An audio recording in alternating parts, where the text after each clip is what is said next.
Welcome back, fellow gardeners, part-time carpenters, and other fellow professional computer touchers. This is 141 linked list cycle. This is a great problem just because it allows you to work on a very small issue, at least what it seems. And this problem is actually going to be useful for a lot of other problems. So what you use here is actually very, very useful in other problems. So what's the question? Given head, the head of a linked list, noted here, and I'll make this a little bit bigger, determine if the linked list has a cycle in it, right? What's a cycle? Well, you can ignore this paragraph in the middle. It's just talking about some nonsense. Return true if there is a cycle in the linked list, otherwise return false. What's a cycle, right?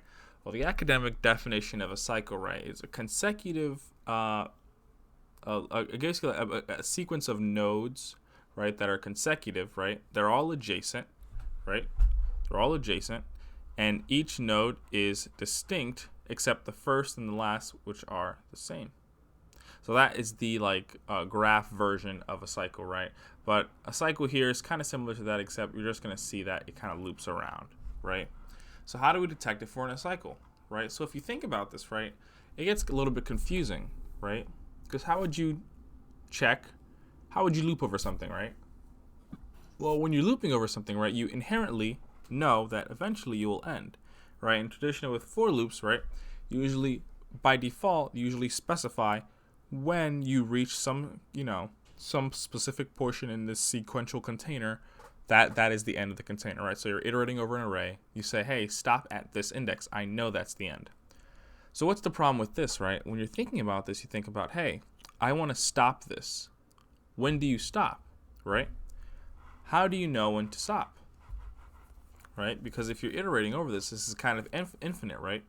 You start at 2, 0, 4, 2, 0, 4, 2, 0, 4, and this loop will never end, right? So you have a few different problems here. And so one way to visualize this, right, is with what is called the Floyd's cycle finding algorithm, or rabbit and turtle, or fast person, slow person. So what do I mean by that, right? So if we imagine this, right, the key intuition, right, if we imagine this problem, right, because we want to know if there's a cycle, but first of all, let's take away the cycle for a second. Imagine there are two people, right, and both of them are running on a track. There's a start and an end point, right? Start point being the start line, and there's a finish line, right? One person is very slow, right? And one person is very fast. Just for this example, you can humor me and say that let's assume that the fast person runs exactly twice as fast as a slow person, right? So once the fast person reaches the end, right, of the racetrack, then it's safe to say, right, since the fast person travels twice as fast as the slow person, that it'll take them half as much time to get to the end as it would have taken the slow person. So we can assume that the slow person will be in the middle, right? So that makes sense, right? And it makes sense because people have probably used this algorithm before when they're trying to do something with a list, right, or an array, right? And so we're going to bring this to the era or the sphere of this problem by doing this, right? So imagine, right, that this track is now a standard, track that you would see in a university or a high school, right? And it's circular now, right? So we have the same problem that we had with the linked list, right? How do we know when two people? How do we know, right, when we're in a cycle, right? So let's imagine this problem, right, as this track being the linked list, right, and these two people being our nodes in the linked list that we're using to iterate through the linked list, right? And one person's going to be fast and one person's going to be slow, right? But if you ignore the problem just for 1 second, right? If you're thinking about just a track like this, right? If one person runs twice as fast as another person, well, what would happen, right? Eventually what would happen is, right, you would cycle all the way back around, right? And you would actually pass that person. I'm going to write F here, right? So if they were to race, right, this person would run all the way around the track, right, and this person's moving really, really slow, right, so they'd be about here. And by the time they get all the way around the track, they've already done one iteration, like one complete loop around the track. they'd pass this person again. So what you get is this really small window, right, where they're both at the same location relatively for a small period of time before passing, right? And so that's kind of how this, it's pretty much how this algorithm is going to work, right? So if we take a look at the code here, right, there's a few things that we have to do first, right? The first thing, right, is if we receive a node, right, if head is none, we're just going to return false. Okay, there's no cycle. There's only one node in the list, right? And they're kind of giving us this answer here, right? Otherwise, right? Otherwise, we're going to run the track with fast and slow, right? When do we stop? Right? So when do we stop, right? Well, we know that we want to find out if there's a cycle in the list, right? And we said, right, that if two people are running on a track, if one person is moving faster than the other person, eventually, right, they should pass each other right at some arbitrary moment, right? So they should pass each other here. If they were ever to pass each other, right, and we can visualize this in the linked list as them ever touching the same node simultaneously, then we'll know that we're in a cycle, right? Otherwise, they would never ever, that would never ever happen, right? So if there was never a cycle in the list, then the fast person should just run to the end, and that will be the end of it, right? And so what this problem is really saying, right, is that you imagine that you have these both. What this problem is really saying is that both of these conditions are existing simultaneously, right? You just don't know. So how can you visualize this, right? So you just want to imagine that there are actually just two people racing, right? Same thing as we said before, right?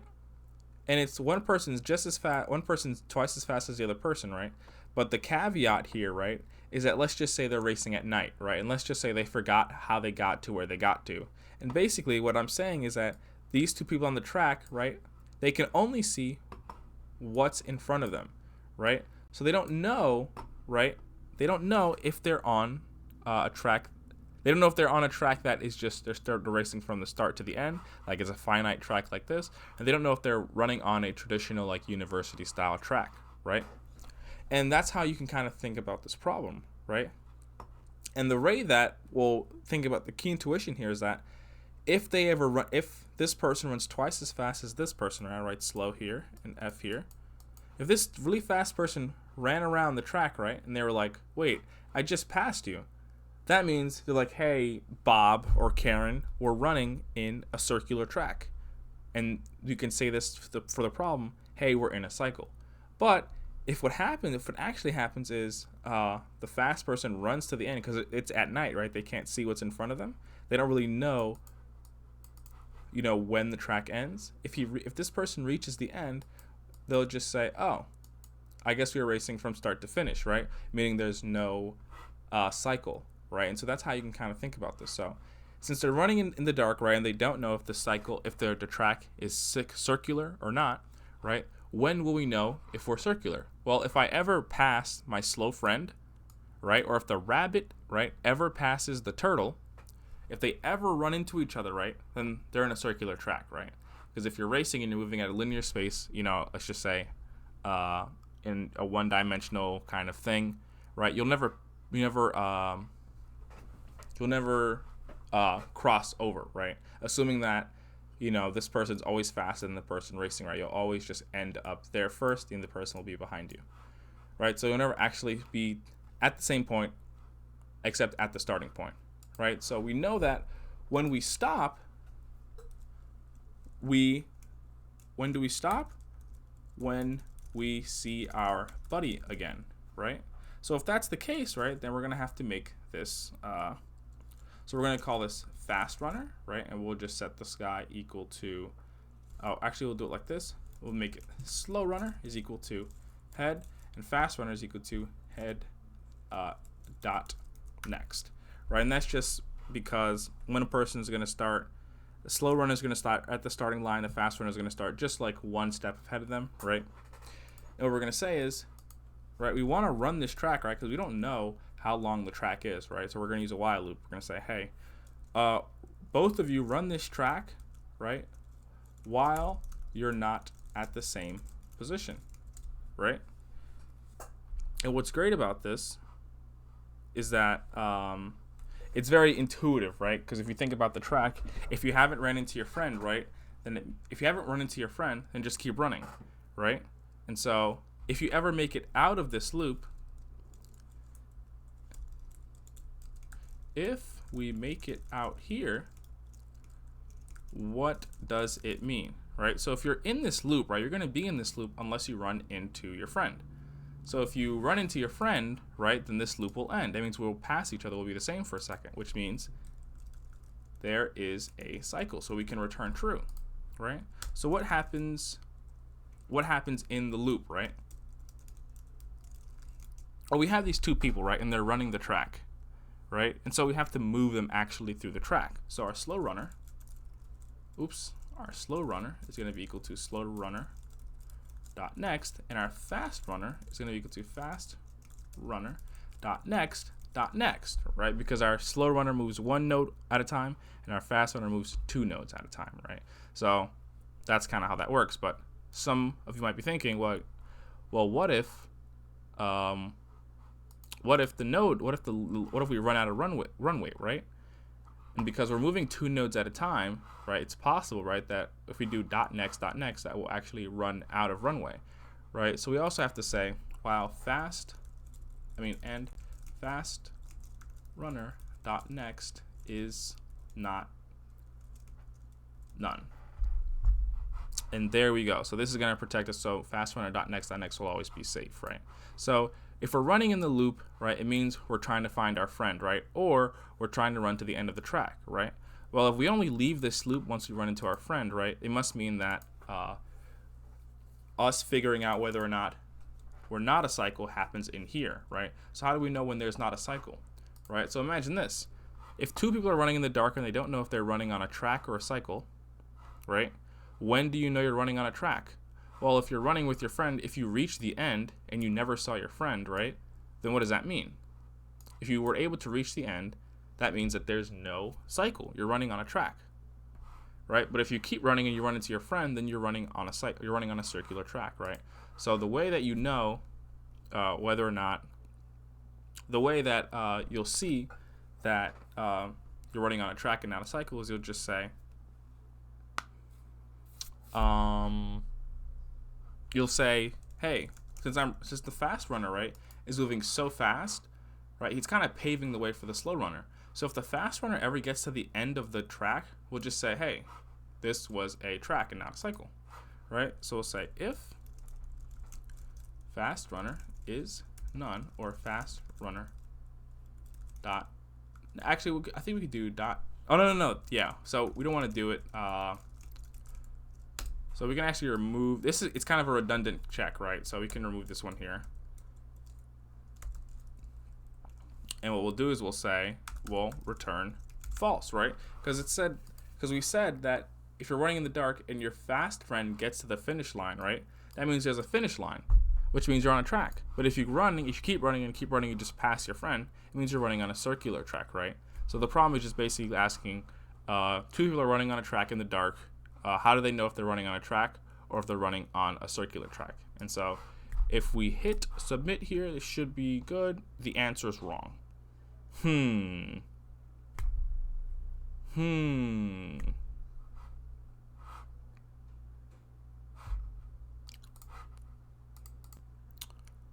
Okay, I had a little bit of a three-head moment. I had made a typo, so I was having trouble figuring out why this wasn't working.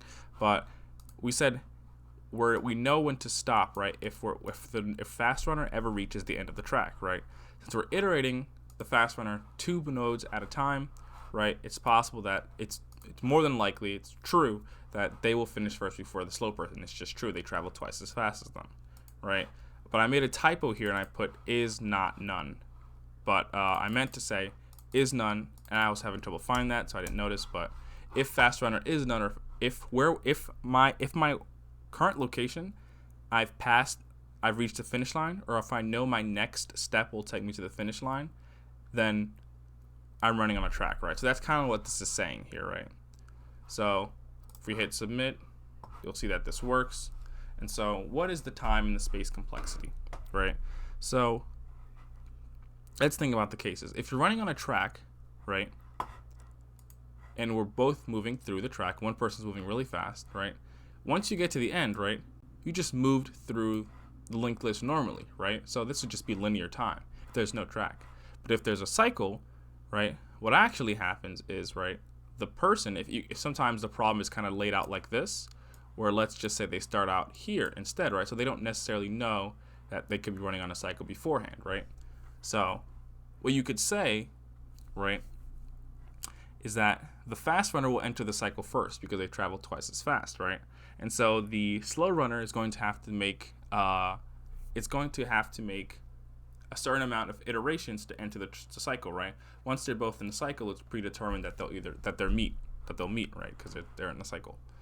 So this, right, basically means if you look at the math breakdown, you're gonna have n.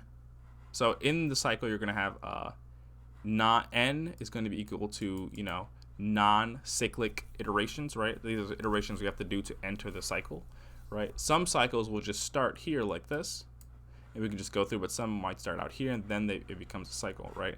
Kind of like this problem, this one here, right? You start here, and then you enter the cycle, and then you start going over and over again, right? But once you enter the cycle, right, then it's gonna take k cyclic iterations for the slow runner or for the fast runner to run around the track and catch up to the slow runner, right? But that's also going to be dependent on the length of the nodes in the list, right? And so what you end up with is that the time complexity is linear time, and the space complexity is constant time, because we're not using any recursion, we're not using any variables that are going to scale with the size of the linked list or anything, right? This is just a few variables that we have to keep track of, and then we can decide whether or not this is a linked list cycle or not. And so that is 141 linked list cycle.